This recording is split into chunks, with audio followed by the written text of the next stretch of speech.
अध्याय समस्त फिटेबे जोहन सुसमाचार 15 अध्याय आम समस्त फिटेबा वाक्य आम पढ़ा जा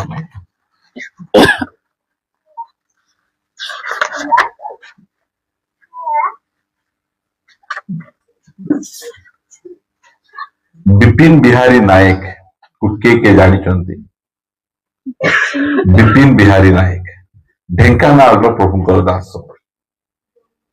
से घरे प्रार्थना करुले 4-5 जन मिसिकिना से समय आरएसएस लोक मैंने घर को आसिले कबाट ठक ठक ठक ठक कले आ कबाट ठक ठक कला परे से कहले जे मु प्रार्थना करुछि आउ टिके परे आसीबी से माने रागी किना घर भीतर को आसी आगु जबरदस्ती घर बाहर को झिकी नहीं निर्धुम मारी 40 जन खंडे मिसिकिना आगु निर्धुम मारले मारला परे आगु झिकी झिकी झिकी मंदिर को नेले कहले जय श्री राम को ये कहले नहीं तापरे जबरदस्ती आगु गोबर खुएले ता पछे कौन कले चपल माल पिंधे किना आगु पूरा रास्ता सारा बुलाउछ इदा अवस्था प्रभुंकर दास मानकु एही प्रकार भावरे एही समय रे व्यवहार करा जाउछि आपण देखिबे सोशल मीडिया रे ए न्यूज ता चारिआडे स्प्रेड प्रभुंकर दास माने जो दास माने मदुआ लोक को परिवर्तन करूचंदी जुआरी लोक को परिवर्तन करूचंदी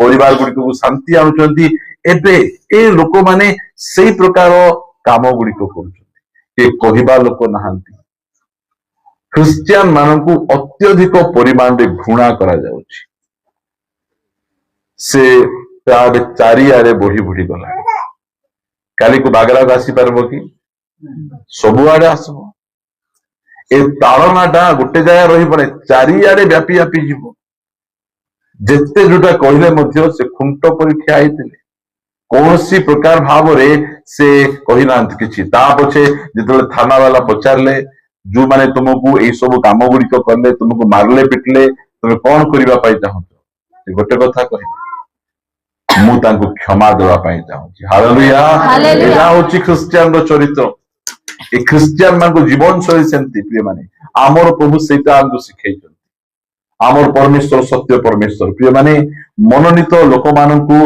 घृणार शिकार करिबा को पड़िबो पढ़िबा गोटे पद जोहन लिखित सुसमाचार 15 अध्याय एहार 16 पदरु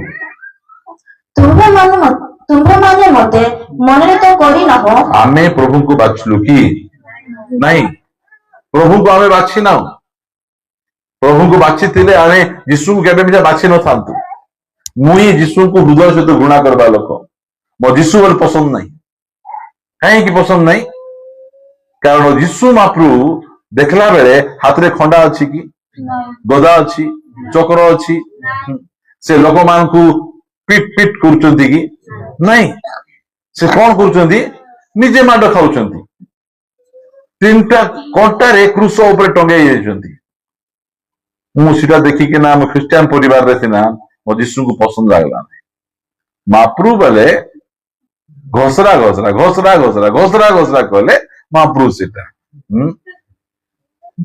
ए महाप्रभु का घोसरा नांती तांके उल्टा माड खाउचंती और शिक्षा दूचंती गोटे गाल रे चापड़ा मारले और गोटे गाल देखाई दियो से महाप्रभु कौन दरकार किए दरकार मते इच्छा नथिला मते गोदा धर्मटा बहुत पसंद पचका लांज थाओ कि न थाओ मान गोदा धर्म पसंद थिला हां एंदी परिस्थिति थिला मु जानि नथली से सब जाक प्रिय माने आमर परमेश्वर काहे की खंडा धरि नांती आ परमेश्वर काहे की कौन प्रकार अस्त्र धरि नांती काहे की धरि नांती कारण से काहा को डरंती से सर्वशक्तिमान परमेश्वर काहा को मारबार डिमरी गछ को टांगिया नहीं कि ना हाणले ना मेसिन नहीं कि ना काटले कौन करले सुखी जा रे वाला को सुखी गला तांकु खंडा काटी धर दरकार नहीं खाली कोई एका देले सेतकी यथेष्ट सेमती परमेश्वर आमको बाछिचंती आमको आमर लोक माने कौन कहले ए हरिजन आदिवासी ए नीच जातिर लोक बोली आमको घोड़ी देले देखंतु मंदिर रे पुजारी करबे आपण मानकु करबे नहीं ଆପଣ ଯେତେ ଭଲ ହେଲେ ମିଶା ଯିବେ ନାହିଁ, ଏ ତୁ ଯା ନା ମନ୍ଦିରକୁ, ଆମ ନଡିଆ ନେଇ ଖାଇବେ, ଆମ କଦଳୀ ନେଇ ଖାଇବେ, ଆମ ଗାମଛା ଦେଲେ ପିନ୍ଧିବେ, ଆମ କୁକୁଡ଼ା ମାଉସ ଦେଲେ ଖାଇବେ, ମାତ୍ର ଆମକୁ ପୋଷେଇବେ ନାହିଁ ଭିତରେ। ହଁ, କି ଭୟଙ୍କର। ଜଣେ ଧବା ଲୋକ ଜଣେ ଘରକୁ ଗଲା, ହେ ତୁ ଆମ ଘରକୁ ଆନା ବୋଲି କହିଲେ। ସେ ବାପଡାର ଧବା ଲୁଗା କାଚି ଦେଲେ, ସେ ଲୁଗା ଆଇରନ୍ କରିଦେଲେ ପିନ୍ଧୁଛନ୍ତି, ଆହୁରି ସେ ଘରକୁ ଆନା ବୋଲୁଛନ୍ତି। ଏ ମଝିରେ ଆମ ଘର ଛାତ ପକେଇଲୁ, ସମସ୍ତଙ୍କ ପାଇଁ ବଢିଆରେ ଚିକେନ ମଟନ ରୋଷେଇ କରିଛୁ।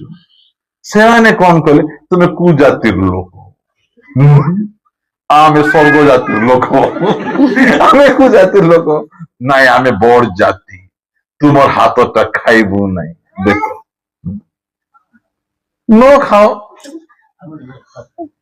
ତାହା ପଛେ ସେ ହୋଟେଲରୁ ଆଣିଦେଲୁ, ହୋଟେଲରେ ବାମନ ରାନ୍ଧିଥିବ।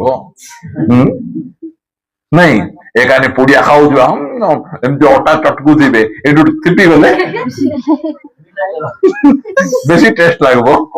ହଁ, ଆମେ ଗଛ ଲଗେଇବୁ, ଆମେ ଧାନ ଲଗେଇବୁ, ଆମେ ଗଛ ଲଗେଇବୁ, ସେଟା ନେଇ ଖାଇବେ ସିନା, ଆମକୁ ପସନ୍ଦ ନାହିଁ। ଆମେ ଚାଷ କରିବାଟା ଖାଇପାରିବେ ହେଲା, ଆମେ ଯୋଉ ଲୁଗା ଆମେ ତିଆରି କରିବୁ ସେଟା ପିନ୍ଧି ପାରିବେ, ମାତ୍ର ଆମକୁ ପସନ୍ଦ କରିବେ। ଦୁନିଆ ଲୋକ ଆମକୁ ପସନ୍ଦ ନ କଲେ କଣ ହେଲା, ସ୍ୱର୍ଗ ଆମକୁ ପସନ୍ଦ କଲା।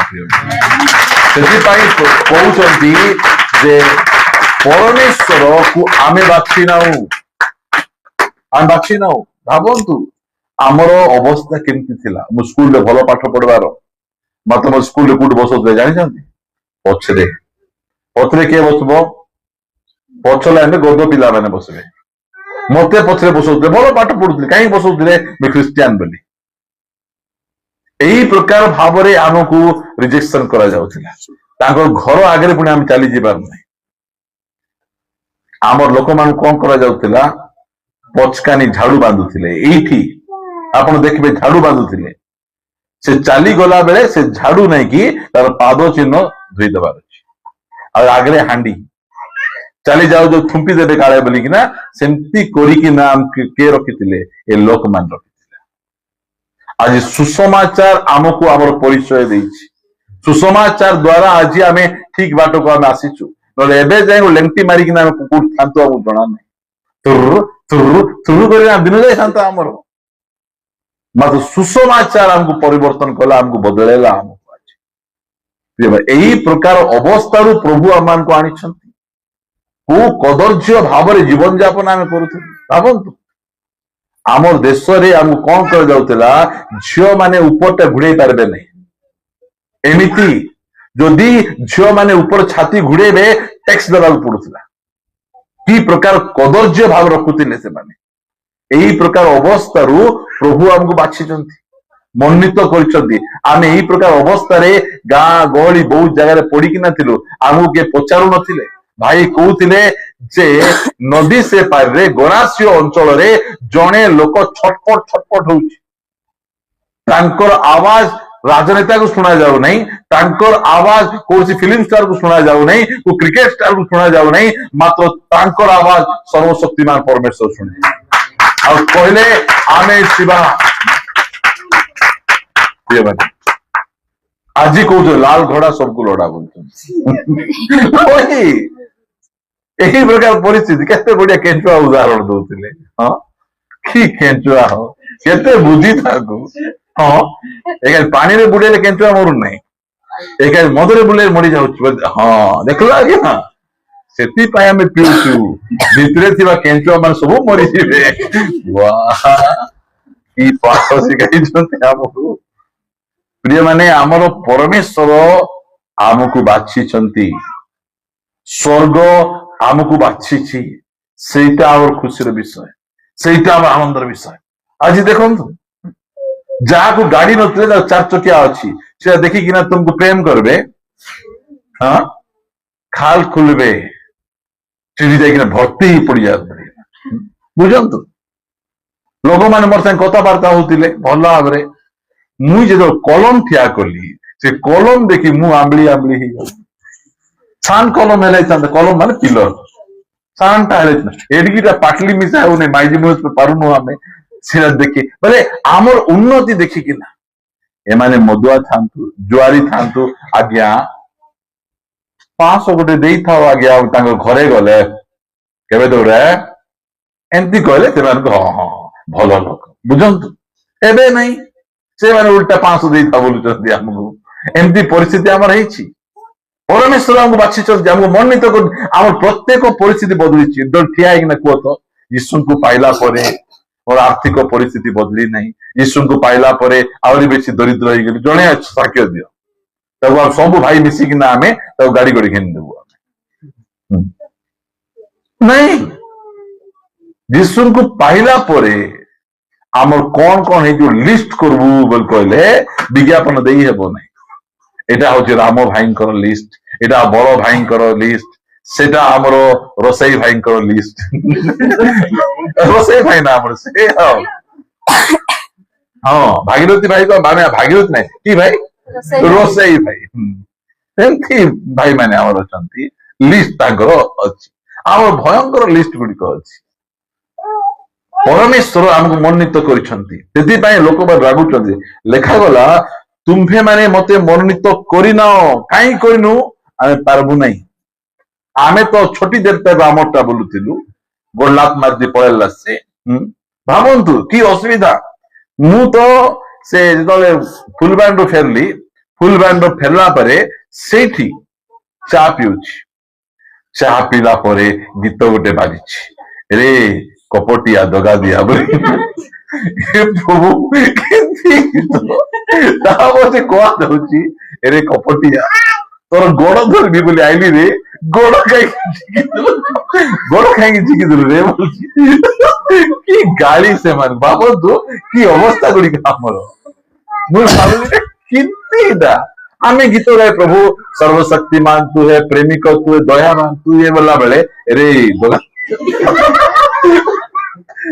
କଣ ଏଇଟା ତାଙ୍କୁ କିଏ ଗାଳି କରୁନ ତୁମେ କେମିତି ମାପରକୁ ଧରା ଦିଆ ବୁଲୁଛ କିଟେ ଧରା ଦେବ ତୁମକୁ ଦଗା ଦିଅ ବୋଲୁଛ ଏରେ କପଟିଆ ଏଇଟା ଆମର ପରିସ୍ଥିତି ପ୍ରିୟ ମାନେ ସେମାନେ ଜାଣିନାହାନ୍ତି ମାତ୍ର ଆମର ପରମେଶ୍ୱର କେମିତି ପରମେଶ୍ୱର ସେ ଆମକୁ ବାଛିଲେ ବୋଲେ ନା ଧରି ଧରି ବାଛିଲେ କେନ୍ଦାରରେ ବାଛିଲେ ମୁସାପୁଟରେ ବାଛିଲେ ସବୁ ଜାଗାରେ ଗୋଟେ ଗୋଟେ କରିକି ସେ ବାଛିଛନ୍ତି ସେଥିପାଇଁ ସେ ବାଛିଲେ ପରା ଆମକୁ ତୁମେ ମାନେ ମତେ ବାଛି ନାଅ କିନ୍ତୁ ମୁଁ ତୁମମାନଙ୍କୁ ମନୋନୀତ କରିଅଛି କିଏ ବାଛିଲେ ଆମକୁ କିଏ ବାଛିଲେ ପରମେଶ୍ୱର ବାଛିଲେ କଣ ପାଇଁ ବାଛିଲେ ଚାକର ହେବାକୁ ବାଛିଲେ କି କଣ ପାଇଁ ତାଙ୍କର ପୁଅ ଝିଅ ହେବା ପାଇଁ ବାଛିଲେ ଲୋକମାନେ ତାଙ୍କୁ ଚାକର କରି ରଖୁଥିଲେ ପରମେଶ୍ୱର କହିଲେ ତୁ ଚାକର ହେବୁ ନାହିଁ କାହାର ତୁ ମୋର ପୁଅ ଝିଅ ହେବୁ ତାଙ୍କର ପୁଅ ଝିଅ ହେବା ପାଇଁ ବାଛିଲେ ଏଇଟା ଆମର ଡେରିଂ ଏଇ ଖୁସି ଏଇ ଆନନ୍ଦ ଆମର ଅଛି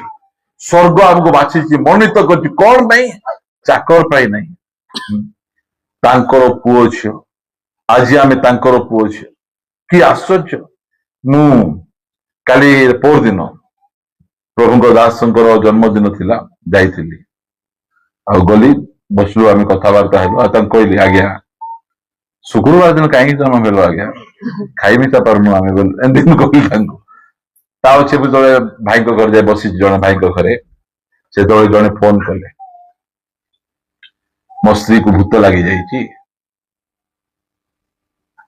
ସେ ଅଛନ୍ତି ପାଖାପାଖି ବହୁତ ଦୂରରେ ମତେ କହିଲେ ମୋ ସ୍ତ୍ରୀକୁ ଭୂତ ଲାଗିଯାଇଛି ମୁଁ କହିଲି ଭିଡିଓ କଲ କର ଭିଡିଓ କଲ ସେ କରୁଛନ୍ତି ମୁଁ ଇଆଡେ ପ୍ରାର୍ଥନା କରୁଛି ଇଆଡେ ପ୍ରାର୍ଥନା କରୁ କରୁ ସିଆଡେ ଭୂତ ପଳେଇଲା ହାଲେଲୁୟା ଏଇଟା ତାର ଏଇଟା ବୋଲେ ସେ ଆମକୁ ମନୋନୀତ କରି ଆମକୁ ଅଧିକାର ଦେଇଛନ୍ତି ତା ପଛେ ସେ ସକାଳୁ ଉଠିକିନା ନମସ୍କାର ପ୍ରେଜ ଦ ଲର୍ଡ ସେ କଥାବାର୍ତ୍ତା ହଉଛନ୍ତି ଭାବନ୍ତୁ ଚାକର ଆମକୁ କରୁନାହାନ୍ତି ପାୱାର ଦେଖନ୍ତୁ ଏଇଟା ଆମର ପାୱାର ନୁହେଁ ଏଇଟା ପ୍ରଭୁଙ୍କର ଶକ୍ତି ଆମକୁ ଦେଇଛନ୍ତି ଏହି ପ୍ରକାର ଭାବରେ ସେ ତାଙ୍କ ଲୋକମାନଙ୍କୁ ଯତ୍ନ ଏଇଟା ଆମେ କରୁଛୁ ପ୍ରିୟମାନେ ଆମେ ସେଇ ଗୁଣିଆ ପରି ଆମେ ଲୋକମାନଙ୍କୁ କାଳିଆ କୁକୁଡା ଦବଲା କୁକୁଡା ବୋଲି ମାଗୁନୁ ଆମେ ସବୁ ଯାକ ଫ୍ରିରେ ଭୂତ ଛଡେଇ ଦଉଛୁ ସେଥିପାଇଁ ପରମେଶ୍ୱର ଆମକୁ ଚାକର ହେବା ପାଇଁ ବାଛି ନାହାନ୍ତି ଆମକୁ ତାଙ୍କର ପୁତ୍ର କନ୍ୟା ହେବାକୁ ବାଛିଛନ୍ତି ଏଠି କଣ ଲେଖାଗଲା ମୋ ସହିତ ଆପଣ ଟିକେ ପଢିବେ ଜହନ 1:12 ଟିକେ ପଢିଲା ପରେ 1:12 ଆମେ ସେ ଆପଣା ରାଜ୍ୟକୁ ଆସିଲେ ହଁ ତଥାପି ତାହାଙ୍କର ନିଜ ଲୋକମାନେ ତାହାଙ୍କୁ ଗ୍ରହଣ କଲେ ନାହିଁ। ଗ୍ରହଣ କଲେ ନାହିଁ, ରିଜେକ୍ଟ କରିଦେଲେ, ତାଙ୍କୁ ରିଜେକ୍ଟ କରିଦେଲେ, ତାଙ୍କର ନିଜର ଲୋକମାନେ ତାଙ୍କୁ ରିଜେକ୍ଟ କରିଦେଲେ। ତା ପଛେ ମାତ୍ର ଯେତେ ଲୋକ ତାହାଙ୍କୁ ଗ୍ରହଣ କଲେ ଯେତେ ଲୋକ ତାହାଙ୍କୁ ଗ୍ରହଣ କଲେ, ସେ ଲିଷ୍ଟରେ ଆମେ ବି ଅଛୁ। ଆମେ ଅର୍ଥାତ୍ ଯେଉଁମାନେ ତାହାଙ୍କ ନାମରେ ବିଶ୍ୱାସ କଲେ ଆମେ ତାଙ୍କ ନାମରେ ବିଶ୍ୱାସ କରୁଛୁ। ସେ ସମସ୍ତଙ୍କୁ ସେ ଈଶ୍ୱରଙ୍କ ସନ୍ତାନ ହେବା ନିମନ୍ତେ ଅଧିକାର ଦେଲେ।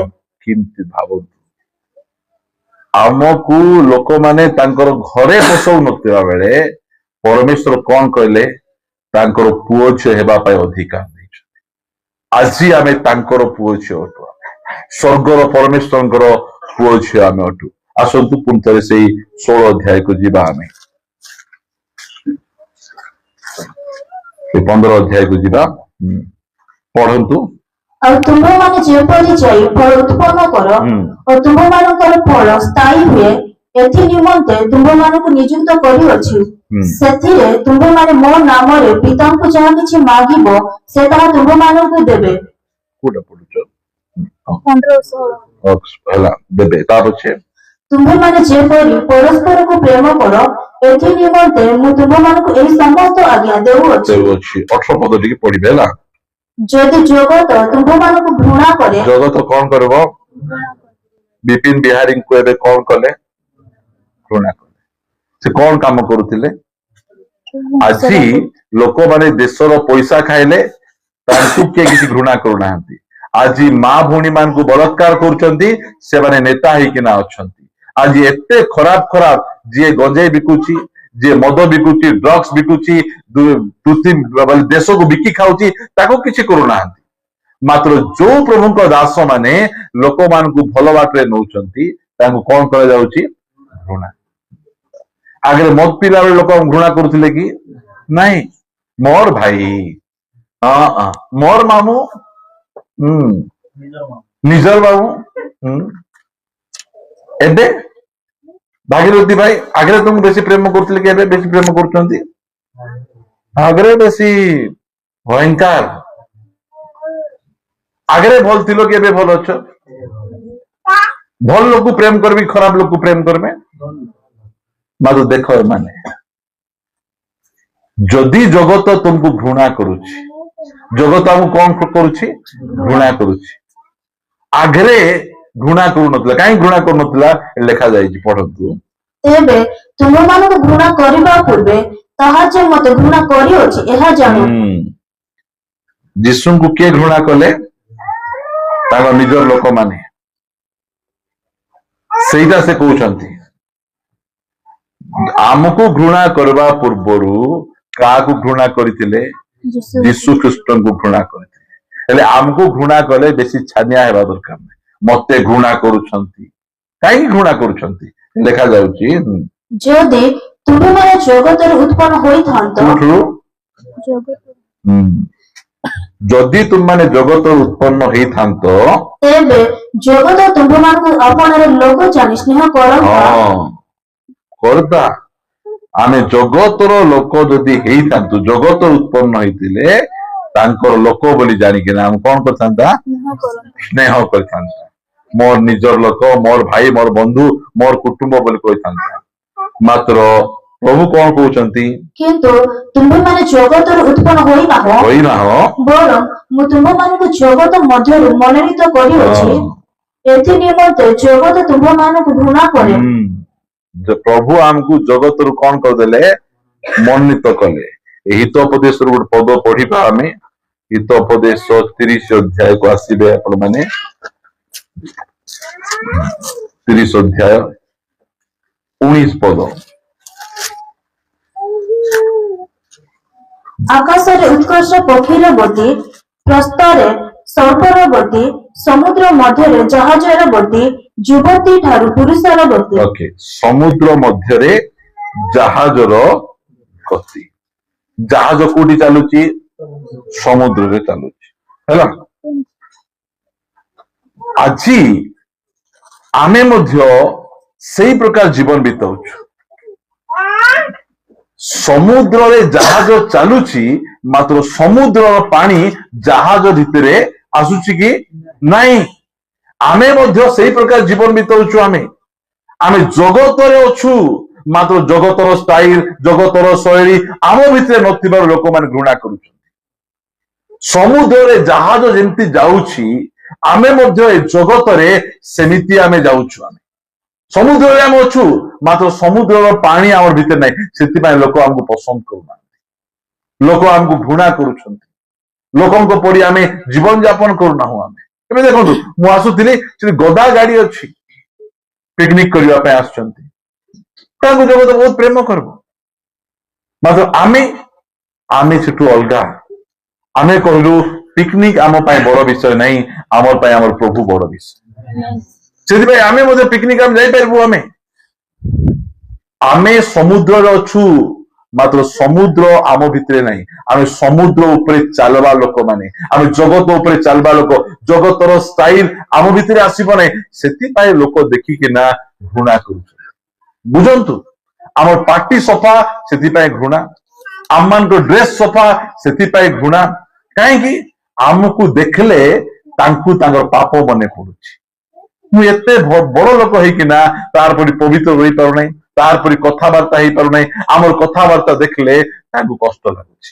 ପ୍ରିୟମାନେ, ଜଗତ ଆମକୁ ଘୃଣା କରୁଛି। ଏଇ ପ୍ରକାର ମୁଁ କାହିଁକି ସବୁ କହୁଛି, ସେଇ ଯୋଉ ତାଳନାଟା ବଢି ବଢି ବଢି ବଢି ଆସିବ। ଏଇଠି ମଧ୍ୟ ଆସିବ। ଯେମିତିକି ବିପିନ ବିହାରୀ ତାଳନାକୁ ହାରିଗଲେ ନାହିଁ। ତ ପଚରାଗଲା ଯେ କଣ ପାଇଁ ଯୋଉମାନେ ତୁମକୁ ତାଳନା କଲେ ତୁମେ କଣ କରିବା ପାଇଁ ଚାହୁଁଛ? ଆମେ ହେଲେ କଣ ଗଡ ପୂଜି ଦିଅ ଆଜ୍ଞା, ଆଖି କଣା କରିଦିଅ। ଭାବନ୍ତୁ, ଏଇ ଯୋଉ ଗ୍ରାମ ଷ୍ଟେନସ କୁ ହତ୍ୟା କରିଦେଲେ, ଗ୍ରାମ ଷ୍ଟେନସ ଆଉ ତାଙ୍କର ଦୁଇଟା ସାନ ସାନ ପୁଅ। ଗ୍ରାମ ଷ୍ଟେନସ ସହିତ ଦୁଇଟା ସାନ ସାନ ପୁଅ କୁ ସେମାନେ ନିଆଁରେ ଜାଳିକିନା ହତ୍ୟା କରିଦେଲେ। ତାଙ୍କର ସ୍ତ୍ରୀ କୁ କୁହାଗଲା ଏମାନଙ୍କ ପ୍ରତି ତୁମେ କଣ କରିବ? ସେ କହିଲେ ମୋର ପ୍ରଭୁ କ୍ରୁଶ ଉପରେ ସବୁକୁ କ୍ଷମା ଦେଲେ, ମୁଁ ମଧ୍ୟ ଏମାନଙ୍କୁ କ୍ଷମା ଦଉଛି। ଏଇ କଥା ଚାରିଆଡେ ଫେଲିଗଲା। କହିଲେ ଏମିତି କଥା ଯେ କିଏ କହିନାହାନ୍ତି। ଦେଖନ୍ତୁ, ଓଡିଶାର ଲୋକମାନେ ଓଡିଶାର ରୋଗୀ ମାନଙ୍କ ପ୍ରତି ତାଙ୍କ ହୃଦୟରେ ଦୟା ନଥିଲା। ଦୟା କାର ଥିଲା? ଗ୍ରାମ ଷ୍ଟେନସ। ଅଷ୍ଟ୍ରେଲିଆ କାହିଁ, ଓଡିଶା କାହିଁ, ମୟୂରଭଞ୍ଜର ବାରିପଦା ପରି ଜାଗାରେ ଯାହାକୁ କୁଷ୍ଠ ରୋଗ, କି ରୋଗ ବୋଲି କହିବେ, ବଡ ରୋଗ, ସେ ରୋଗକୁ କେହି ମଧ୍ୟ ଛୁଇଁବାକୁ ଚାହିଁବେ ନାହିଁ। ତାଙ୍କ ନିଜର ଘର ଲୋକ ତାଙ୍କୁ ବାହାର କରିଦେଲେ। ବାହାରେ କିଏ କଣ ଫିଙ୍ଗି ଦେଲେ, କାଢିକିନା ଖାଇ ବଞ୍ଚୁଥିଲେ। ସେମାନେ ଦେଖିଲେ ଆରେ ଏମାନେ ତ ପରମେଶ୍ୱରଙ୍କ ଲୋକ, ପ୍ରଭୁ ତାଙ୍କ ନିଜ ସଦୃଶ୍ୟରେ ତିଆରି କରିଛନ୍ତି, ଆଙ୍କୁ ଏତେ ଅନ୍ୟାୟ କରାଯାଉଛି। ତା ପଛେ ସେ କଣ କଲେ? ଆସିକିନା ଆଙ୍କର ଘା ଗୁଡିକକୁ ବାନ୍ଧିବାକୁ ଷ୍ଟାର୍ଟ କଲେ। ସେମାନେ କହିଲେ ତୁମେ କିଏ? ଆମ ନିଜର ଲୋକ ନାହୁଁ, ଆମ ନିଜର ଲୋକମାନେ ଆମକୁ ମରବାକୁ ଛାଡିଦେଲେ, ତୁମେ କାହିଁକି ଆମକୁ ବାନ୍ଧୁଛ? ସେ କହିଲେ ଏ ପ୍ରେମ ପ୍ରଭୁ ଆମକୁ ଦେଇଛନ୍ତି। ହାଲେଲୁୟା। ପ୍ରଭୁ ଆମକୁ ଏ ପ୍ରେମ ଶିଖାଇଛନ୍ତି। ତାହା ପଛେ କୋଉ ପ୍ରଭୁ ସେଟା? ନାଇଁ, ସେଟା ଯୀଶୁ ପ୍ରଭୁ। ହେଲେ ସେ ପ୍ରଭୁଙ୍କ ସେବା ଆମେ ମଧ୍ୟ କରିବାକୁ ଷ୍ଟାର୍ଟ କଲୁ। ପ୍ରିୟମାନେ, ସେମାନେ ସେ ସେବା କରିବାକୁ ଆରମ୍ଭ କଲେ। ଦେଖନ୍ତୁ, ଯୋଉମାନଙ୍କୁ ଅନ୍ୟମାନେ ଘୃଣା କରୁଥିଲେ, ଗ୍ରାମ ଷ୍ଟେନସ ତାଙ୍କୁ କଣ କଲେ? ଯତ୍ନ ନେଲେ। ଗ୍ରାମ ଷ୍ଟେନସକୁ କଣ କରିବା କଥା? ଡାକି ଆଣି ଫୁଲମାଳ ଦେବା କଥା। ଆଜ୍ଞା, ଆମର ଲୋକମାନଙ୍କର ମଙ୍ଗଳ କାମ କରୁଛ ଆଜ୍ଞା, ଏମାନେ ମରି ଯାଉଥିଲେ, ଏମାନଙ୍କୁ ଟ୍ରିଟମେଣ୍ଟ କରୁଛ, ସେଇଟା ନ କହି ଭିତରେ ଜଳୁଛନ୍ତି। କାହିଁକି? ଘୃଣା। ଘୃଣା। ଲୋକମାନେ ଯୀଶୁଙ୍କୁ ଘୃଣା କରୁଛନ୍ତି। ସେଥିପାଇଁ ଗ୍ରାମ ଷ୍ଟେନସକୁ ଆଉ ଦୁଇଟା ଛୁଆକୁ ତାଙ୍କୁ ପଚରାଗଲା, ତୁମେ ଗ୍ରାମ ଷ୍ଟେନସ ତ ମାରିଥାନ୍ତ, ଛୁଆମାନଙ୍କୁ କାହିଁକି ମାରିଲ? ଆଜ୍ଞା, ଯଦି ଆମେ ଛୁଆମାନଙ୍କୁ ଛାଡି ଦେଇଥାନ୍ତୁ, ଏ ଛୁଆମାନେ ଗ୍ରାମ ଷ୍ଟେନସଙ୍କ ଠାରୁ ମିଶା ପାୱାରଫୁଲ ହେଇଯାଇଥାନ୍ତେ। ପ୍ରିୟମାନେ, ଜଗତ ଆମକୁ ଘୃଣା କରିବ। କାଲି ଆମକୁ ଏହି ପ୍ରକାର ଘୃଣା କରାଯିବ। ଆମକୁ ଜାତି ବାରି ଦେବେ, ଆମକୁ ପାଣି ଦେବେ ନାହିଁ, ନିଆଁ ଦେବେ ନାହିଁ, କହିବେ ତାଙ୍କ ସହିତ କିଏ କଥାବାର୍ତ୍ତା ହେଲେ ତାଙ୍କୁ 1000 ଟଙ୍କା 10,000 ଟଙ୍କା ଫାଇନ ପକାଯିବ। ଏମିତି ମିଶା କଟକଣା ଆଇବ କି ଆଇବ ନାହିଁ? ସେଥିପାଇଁ ଆମେ ପ୍ରସ୍ତୁତ ହେଇଥିବାର ଅଛି। ଏ ଜଗତ ତୁମକୁ ଘୃଣା କଲେ ତୁମେ ଆଶ୍ଚର୍ଯ୍ୟ ହୁଅ ନାହିଁ। କିଏ ଘୃଣା କରିବେ? ଦେଖନ୍ତୁ, ଯଦି ପଢିବା ଗୋଟେ ପଦ ମାଥ୍ୟୁ ସୁସମାଚାର 24 ଅଧ୍ୟାୟକୁ ଆସିବେ। ଏସବୁ ଯାକ ଆପଣ ମାନଙ୍କୁ ଆଗରୁ କାହିଁ କହୁଛୁ ଆମେ, ଯେମିତିକି ଆମେ ରେଡି ହେଇଥିବା। ଆମେ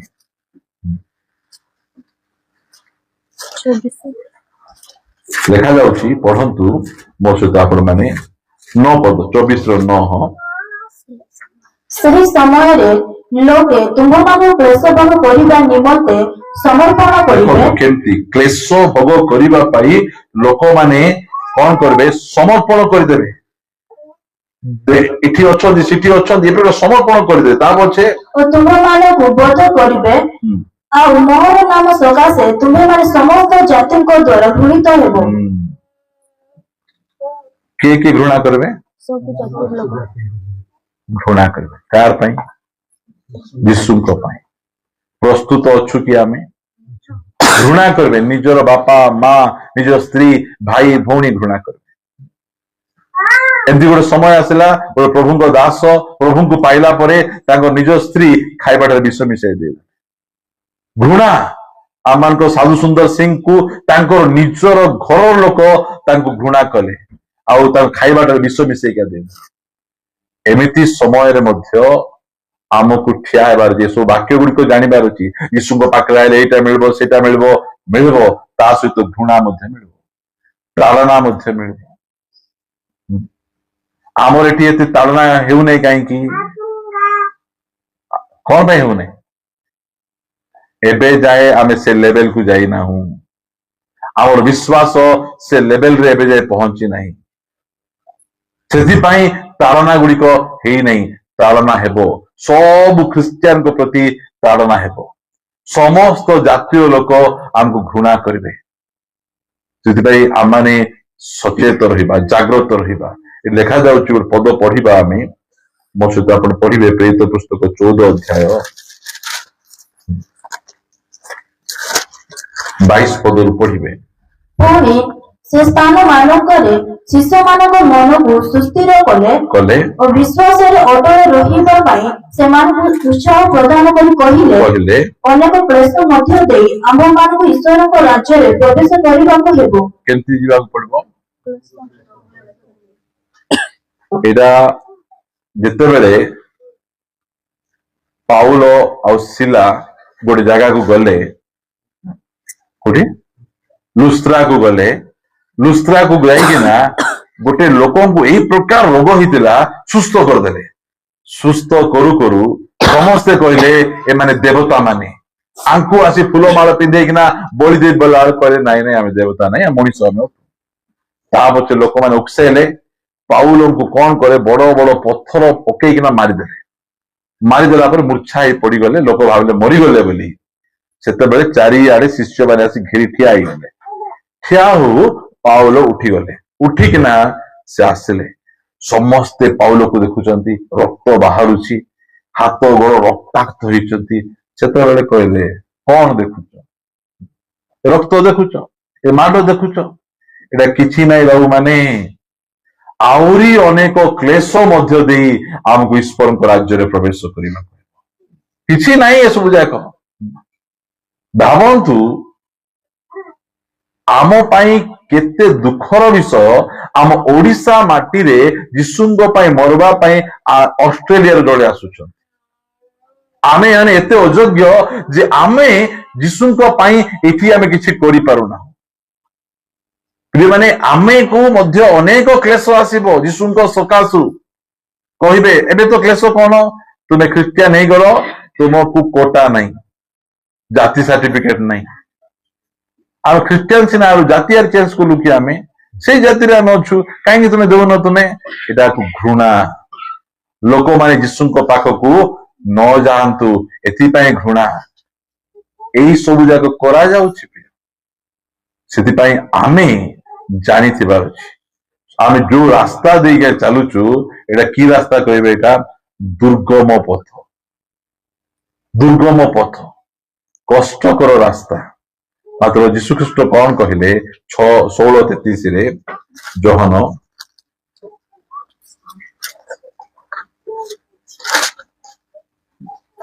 ଯୋହାନ 16:33 ତୁମ୍ଭେମାନେ ଯେପରି ମୋ ଠାରେ ଶାନ୍ତି ପ୍ରାପ୍ତ ହୁଅ ଏଥି ନିମନ୍ତେ ମୁଁ ତୁମ୍ଭମାନଙ୍କୁ ଏହି ସବୁ ବିଷୟ କହିଅଛି। ଜଗତରେ ତୁମ୍ଭମାନଙ୍କ ନିମନ୍ତେ କ୍ଲେଶ ଅଛି, କିନ୍ତୁ ସାହସ ଧର, ମୁଁ ଜଗତକୁ ଜୟ କରିଅଛି। ଜଗତରେ କଣ ଅଛି? କ୍ଲେଶ ଅଛି।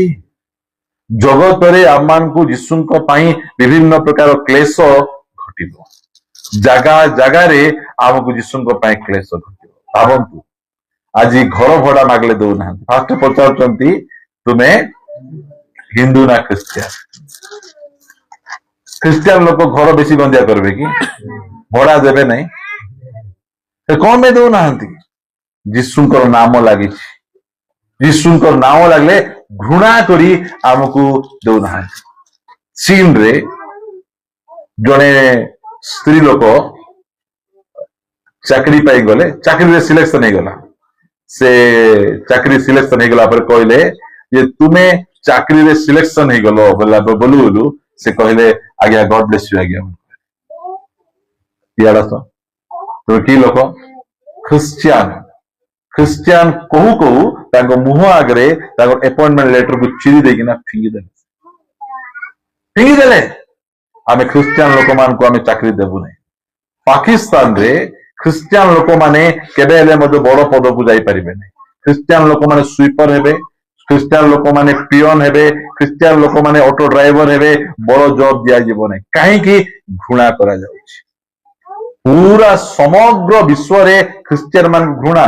ନାଇଜେରିଆରେ ଖ୍ରୀଷ୍ଟିଆନ ମାନଙ୍କୁ ଏଇ ପ୍ରକାର ଭାବରେ ହତ୍ୟା କରାଯାଉଛି, ଆପଣ ମାନେ ଶୁଣିଲେ ଆଶ୍ଚର୍ଯ୍ୟ ହେଇଯିବେ। ନ୍ୟୁଜ ଯାକ ଏତେ ପରିମାଣରେ ଚର୍ଚ୍ଚକୁ ଭାଙ୍ଗୁଛନ୍ତି, ଖ୍ରୀଷ୍ଟିଆନ ମାନଙ୍କୁ ହତ୍ୟା କରୁଛନ୍ତି। ଘୃଣା।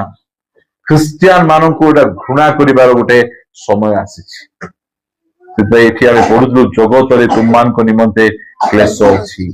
ଜଗତ ମତେ ଘୃଣା କରିଥିଲା, ଜଗତ ତୁମମାନଙ୍କୁ ମଧ୍ୟ ଘୃଣା କରିବ। ସେଥିପାଇଁ ଆମର ବିଶ୍ୱାସକୁ ମଜବୁତ କରିବା। ମଜବୁତ କଲେ ଆମେ ସାମ୍ନା ଆମେ କରିପାରିବା। ପଦ ଗୋଟେ ପଢିବା ଆମେ, 2 ତିମୋଥୀ ପୁସ୍ତକ ଏହାର 3 ଅଧ୍ୟାୟର 12 ପଦ ପଢିବା ଆମେ।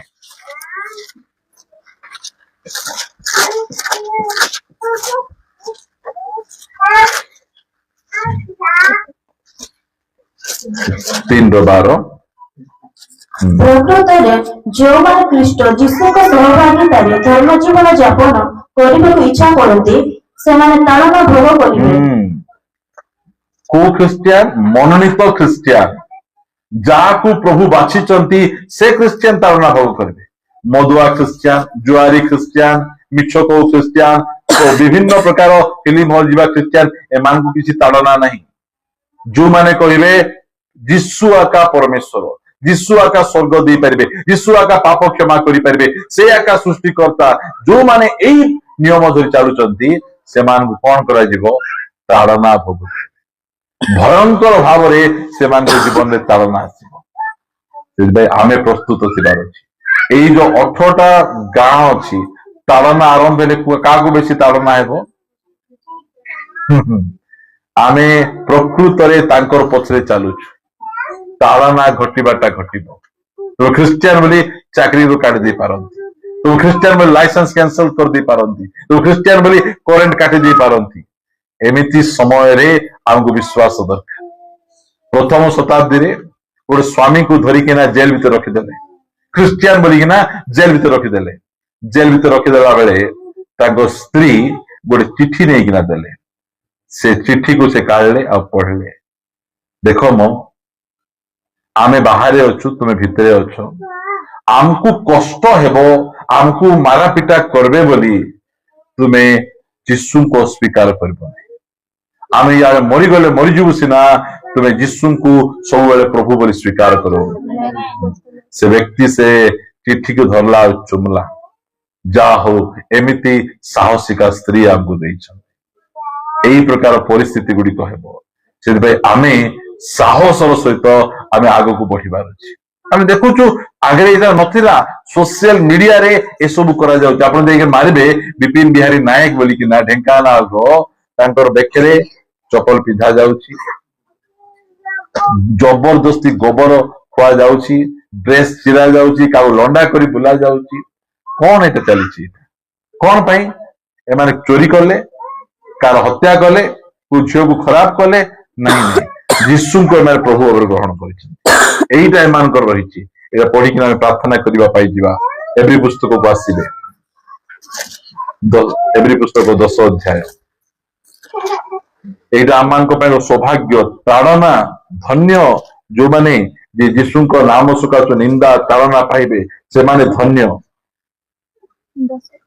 पढ़ा जा 32 पदरू 10-32 रु किंतु आलोक प्राप्त होला उतारे आलोक प्राप्त होला परे माने यीशु कृष्ण को निकट को आइला परे परित्राण पाइला परे आलोक प्राप्त हेउ परित्राण प्राप्त हेउ कौन हैला जेते बेले तुमे माने नाना दुख भोग रूप कठोर संग्राम सहित करिथिलो सही पूर्व समय को स्मरण रे आनो यीशु को पाख को आसु आसु प्रभु को पाख को आसु आसु कि आम फूल माल पिंधाइले नै आम जड़े भाई सेठी काम करुचंती गेस्ट हाउस रे 1 नंबर मधुआ मु जेबे मिसा जीबी से फुल टामा हिगना करथिले से दुई गोटे वर्षे तले मु तांको पाखु गला परे से म धीरे आसी कहउछ आमे मिसा तुमर लोक हेई गलु बोलचंदी हां जाइथिलु कि नै आमे जयपुर से भेटी देले हां आगरे देखबो मुह कान केमिति हेकिना थिला पाटी गंधिया थिला तांकु तांकर से मालिक कहउछि तू की ପାଇଁ रे से यार को बोलू ए कोन बेल कहवा कथा जहा जुटी भी गलु भल पड़ी गलु रे मत छाड़ देलु पुड़िया छाड़ देलु एबे रेगुलर ठीक रे काम आसु कहवा कथा कि नै कहवा कथा मात्र से उल्टा ताको गाली करूछि घृणा करूछि काहे कि यीशु को पाखु गल लोक भल पड़ी जाउ यीशु को नाम सकासु आमको घृणा करा जीवो यीशु को नाम सकासु आमको घर बाहर करा जीवो एमिति परिस्थिति आलोक प्राप्त हेउ हो तिरस्कार तिरस्कार तिरस्कार करबा समय रे आमे भयभीत हेबा नहीं ता पछे स्मरण करो एक दिगरे तिरस्कार गोटे दिगरे कोन तिरस्कार माने घर लोक से माने आमको तिरस्कार कले गाँ लोक तिरस्कार कले ता पछे क्लेश द्वारा कौतुकास्पद होइथिलो अन्य दिगरे सही प्रकार व्यवहार पाउथिबा लोकमानकर सहभागी होइथिलो कि प्रकार ता पछे कारण तुम्भे माने बंधु मानक सहित दुख भोग करिथिलो आ तुम्भे मानक निजर जे अधिकार उत्तम और नित्यस्थायी संपत्ति अछि एहा जानि आनंद रे तुम मानक संपत्ति रो लुंटन सह करिथिलो केंति लिखा जाउछि अधिक उत्तम और नित्यस्थायी संपत्ति अछि एहा जानि केमिति आनंद रे तुम्भ मानकर संपत्ति रो लुंठन सह करिथिलो घरे आसी मुझे फुलबाणी जाइथिली सेमानक साक्ष्य गुड़िक आज्ञा आमर घरे माचारे चाउल बस्ता गदा थिला ताड़ना बोलिकिना आमे पड़ेलु जंगल को एमाने चाउल बस्ता नहीं गले किए खट नहीं गले किए फ्रिज नहीं गले ए सब नहीं गले तांकर नहीं गला पर सेमाने कहउथिले जो मान नहीं गले आज दरिद्र अवस्था अछंती आमे देला परे हमर घर गुडी को छात घर होई गेला मुझे आश्चर्य लागला मु जो चर्च को प्रचार करवा जाइथिली से गाँ रे से चौक पुनी फास्ट जगह भांगले फास्ट से चौक भांगले भांगी देले ता पछे एबे से घर चौथ छात घर रही जाय से कहउथिले जो माने चौथ घर भांगले से माने आगासी छात पकाई दउथिले एहिना विषय प्रिय माने सेति पय हमकु व्यस्त हेबा दरकार नै आमर जदि किए प्रभु को पाइछु बोली किना संपत्ति लूट करिकिना हमकु नहीं जाउछंती ताहेले आमे व्यतिव्यस्त हेबार नहीं परमेश्वर केते गुण रे हमको फेरे देबे सेति लिखा जाउछि पढ़ंतु तळकु अतएव तुममानक साहस परित्याग कर नाही तुममानकर साहस को परित्याग कर नाही सेथिरो महापुरस्कार अछि कोंतु बिपिन बिहारी एबे पछकु जिबे ना आउरी अधिक शक्तिशाली भाव रे हेबे आउरी शक्तिशाली भाव रे हेबे जे आ पछकु जिबार नै आमे मध्य पछकु जिबा लोक न ସେ ସାହସକୁ ସେ ଛାଡ଼ିଲେ ନାହିଁ। 36 ପଦ, ଯେଣୁ ତୁମେମାନେ ଯେପରି ଈଶ୍ୱରଙ୍କ ଇଚ୍ଛା ସାଧନ କରି ପ୍ରତିଜ୍ଞାର ଫଳ ପ୍ରାପ୍ତ ହୋଇପାର ଏଥି ନିମନ୍ତେ ତୁମମାନଙ୍କର ଧୈର୍ଯ୍ୟଶୀଳ ହେବା ପ୍ରୟୋଜନ। ଧୈର୍ଯ୍ୟଶୀଳ ହେବା ପ୍ରୟୋଜନ। କାରଣ ଆଉ ଅତ୍ୟଳ୍ପ ସମୟ ମାତ୍ର ଯାହାଙ୍କ ଆଗମନ କରିବାର ଅଛି ସେ ଆଗମନ କରିବେ ଓ ବିଳମ୍ବ କରିବେ ନାହିଁ। ବିଳମ୍ବ କରିବେ ନାହିଁ। ଆମର ଧାର୍ମିକ ବ୍ୟକ୍ତି ବିଶ୍ୱାସ ଦ୍ୱାରା ବଞ୍ଚିବ। କିନ୍ତୁ ଯଦି କେହି ପ୍ରଜାତିପଦ ହୁଏ, ଯଦି କେହି ଏ ତାଡ଼ନା କଷ୍ଟକୁ ଦେଖି ନାଇଁ ବାପା ଏ ମାର୍ଗରେ ଗଲେ ବେଶୀ ତାଡ଼ନା ହେବ ପଛକୁ ହଟିଯାଏ, ତାହା ହେଲେ ଆମ୍ଭର ଆତ୍ମା ତାହାଠାରେ ସନ୍ତୁଷ୍ଟ ନୁହେଁ। ମାତ୍ର ଯେଉଁମାନେ ବିନାଶ ନିମନ୍ତେ ପ୍ରଜାତିପଦ ହୁଅନ୍ତି, ଯେଉଁମାନେ ବିନାଶ ନିମନ୍ତେ ପଛକୁ ହଟି ଯାଆନ୍ତି, ଆମ୍ଭେମାନେ ସେମାନଙ୍କ ଦଳର ଲୋକ ନୋହୁ। ଆମେ ସେ ଦଳର ଲୋକ କି? ଯେତେବେଳେ ମୁଁ ପ୍ରଭୁଙ୍କୁ ପାଇଲା ପରେ କିଛି ଦିନ ପ୍ରଭୁଙ୍କୁ ଚାଲିଲା ପରେ ଆମ ବାବା ଆସିଲେ ମତେ ମୋ ପାଖକୁ ଆଇଲେ ଆଉ କହିଲେ ତୋ ବେକରେ ଏମିତି ଖଣ୍ଡା ଦେଲେ ମିଶା ତୁ ଯୀଶୁଙ୍କୁ ଅସ୍ୱୀକାର କରିବୁ କିରେ ବୋଲି ପଚାରିଲେ। ମୁଇଁ କହିଲି ନାଇଁ ବାବା ମୁଁ ଯୀଶୁଙ୍କୁ ଅସ୍ୱୀକାର କରିପାରିବି ନାହିଁ। କହିଲେ ପାରଲୁ ହେଲେ ରେ ଆମେ ପାରବା ଲୋକ ପ୍ରିୟ ମାନେ। ଆରେ ବେକରେ ଖଣ୍ଡା ଦିଅନ୍ତୁ, କାଟି ଦିଅନ୍ତୁ, ଯାହା ବି କରନ୍ତୁ, ଆମେ ଆଉ ପଛକୁ ଆମେ ହଟି ପାରିବୁ ନାହିଁ, ପଛକୁ ଆମେ ଯାଇପାରିବୁ ନାହିଁ। କାରଣ ଖ୍ରୀଷ୍ଟିଆନ ଜୀବନରେ ପଛଘୁଞ୍ଚା ନାହିଁ, ଆଗକୁ ବଢିବା ଜୀବନ। ଆସୁ ନିନ୍ଦା ଆସୁ ତାଡ଼ନା ଯାହା ବି କରନ୍ତୁ ନା କାହିଁକି, ଆମେ ଥରେ ଯାହାକୁ ବିଶ୍ୱାସ କରିଛୁ ଆଉ ପଛକୁ ଆମେ ହଟି ପାରିବୁ ନାହିଁ। ଏଇଟା ସୋସିଆଲ ମିଡିଆ ଗୁଡ଼ିକର ଭାଇରାଲ କାହିଁ କରୁଛନ୍ତି? ଡରୁଆ ମାନେ ପଛକୁ ଚାହିଁଯାଆନ୍ତୁ। ଆମେ ସେ ଡରୁଆ ମାନଙ୍କ ଲିଷ୍ଟରେ ନାହୁଁ। ଆମେ ସାହସର ସହିତ ଆମେ ଆଗକୁ ବଢିଯିବାର ଅଛି, ଆଗକୁ ବଢିଯିବାର ଅଛି। ଯେତେ ତାଳନା ହେବ ସେତେ ମଣ୍ଡଳୀ ବଢିବ, ନୂଆ ନୂଆ ଆତ୍ମା ଗୁଡ଼ିକ ପ୍ରଭୁଙ୍କ ପାଖକୁ ଆସିବେ। ଏଇଟା ହଉଛି ସେଇ ସମୟ। ଲେଖାଯାଏ ଯେଉଁମାନେ ବିନାଶ ନିମନ୍ତେ ପଶ୍ଚାତପଦ ହୁଅନ୍ତି ଆମ୍ଭେମାନେ ସେମାନଙ୍କର ଦଳର ଲୋକ ନହୁଁ, କିନ୍ତୁ ଯେଉଁମାନେ ଆତ୍ମାର ପରିତ୍ରାଣ ନିମନ୍ତେ ବିଶ୍ୱାସ କରନ୍ତି ଆମ୍ଭେମାନେ ସେମାନଙ୍କ ଦଳର ଲୋକ ଅଟୁ। ହାଲେଲୁୟା। ଆମେ ସେଇ ଦଳର ଲୋକ ଯେଉଁ ଦଳ କି ସେମାନେ ନିଜ ପାଇଁ ପ୍ରଭୁଙ୍କର ନିଜ ଜୀବନ ମଧ୍ୟ ପ୍ରଭୁଙ୍କ ପାଇଁ ଦେବା ପାଇଁ ପ୍ରସ୍ତୁତ ଅଛନ୍ତି। ଯେଉଁମାନେ ଆମେ ସେଇ ଦଳର ଲୋକ। ଘୃଣା ଅତ୍ୟଧିକ ପରିମାଣରେ ବଢିବ। କାହାକୁ ଘୃଣା ହେବ? ମନୋନୀତ ଲୋକମାନଙ୍କୁ ବେଶୀ ଘୃଣା କରାଯିବ। ସେଥିପାଇଁ ଆମମାନେ ମନୋନୀତ ଲୋକ ଅଟୁ। ଆମ ଜୀବନରେ ଯେତେବେଳେ ବେଶୀ ଘୃଣା ବଢିଯିବ ଆମେ ପଛଘୁଞ୍ଚା ଦେବା ନାହିଁ, ଆମେ ଆଗକୁ ବଢିବା ପାଇଁ ଯିବା। ଆମେ ଏ ପଦ ପଢିବା ଆଉ ଆପଣମାନଙ୍କ ନିମନ୍ତେ ପ୍ରାର୍ଥନା କରିବି। ସମସ୍ତେ ଚକ୍ଷୁ ବନ୍ଦ କରିବା। ମୁଁ ଆପଣମାନଙ୍କ ନିମନ୍ତେ ଏ ପଦ ପଢିବି, ପ୍ରାର୍ଥନା କରିବା। ପ୍ରଭୁ, ଯେଉଁ ସମୟରେ ଘୃଣା ନିନ୍ଦା ତାଡ଼ନା ଆସିବ ଏ ମୁଖ ତୁମକୁ ଅସ୍ୱୀକାର ନ କରୁ, ତୁମକୁ ସ୍ୱୀକାର କରୁ। ଲେଖାଯାଏ ଲୋକେ ଯେବେ ତୁମ୍ଭମାନଙ୍କୁ ମୋ ସକାଶେ ନିନ୍ଦା ଓ ତାଡ଼ନା କରନ୍ତି, ପୁଣି ମିଥ୍ୟାରେ, ସତ୍ୟରେ ନାହିଁ ମିଥ୍ୟାରେ ତୁମ୍ଭମାନଙ୍କ ବିରୁଦ୍ଧରେ ସମସ୍ତ ପ୍ରକାର ମନ୍ଦ କଥା କହନ୍ତି, ତେବେ ତୁମ୍ଭେମାନେ ଧନ୍ୟ। ଆନନ୍ଦ କର, ଉଲ୍ଲସିତ ହୁଅ, କାରଣ ସ୍ୱର୍ଗରେ ତୁମ୍ଭମାନଙ୍କ ପୁରସ୍କାର ପ୍ରଚୁର। ସେହିପରି ତ ସେମାନେ ଆମ୍ଭମାନଙ୍କ ପୂର୍ବବର୍ତ୍ତୀ ଭାବବାଦୀ ମାନଙ୍କୁ ତାଡ଼ନା କରିଥିଲେ। ପ୍ରିୟମାନେ, ଯିଶାୟ ଭବିଷ୍ୟତ ବକ୍ତାଙ୍କୁ କରତରେ କାଟି 2 ଖଣ୍ଡ କରିଥିଲେ, ହେଲେ ମଧ୍ୟ ସେ ପ୍ରଭୁଙ୍କୁ ଅସ୍ୱୀକାର କରିନଥିଲେ।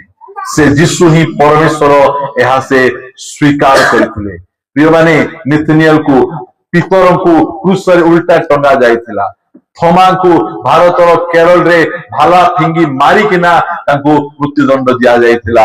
ହେଲେ ମଧ୍ୟ ସେମାନେ କେବେ ହେଲେ ମଧ୍ୟ ପଛଘୁଞ୍ଚା ଦେଇନଥିଲେ। ଆମେ ପଛଘୁଞ୍ଚା ଦେବା ଲୋକ ନାହୁଁ।